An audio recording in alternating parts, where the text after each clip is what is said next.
পদ্মা সেতু যখন হয়ে যাবে 3 থেকে 3.5 বছরের মধ্যে, তখন আমাদের কতগুলো বিষয়ের দিকে যে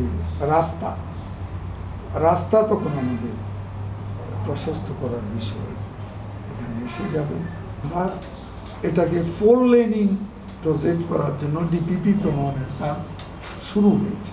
33 অ্যাপ্রোচ বাদ দিয়ে বাকি 33 কিলোমিটার, এই 33 কিলোমিটার 4 লেনিং প্রজেক্টের ডিপিপি প্রণয়নের কাজ শুরু হয়েছে।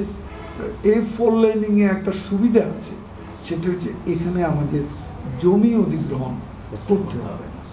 বিশেষ করে মাওয়া থেকে যেটা মাওয়া রোড, সেখানে জমি অধিগ্রহণ লাগবে না। কিছু জমি অধিগ্রহণ আমাদের করতে হবে ইউপুরিয়া থেকে বাবুবাজার ব্রিজ পর্যন্ত 3 কিলোমিটার আমাদেরকে করতে হবে। ল্যান্ড অ্যাকুইজিশন, কিছু ল্যান্ড অ্যাকুইজিশনে যেতে হবে।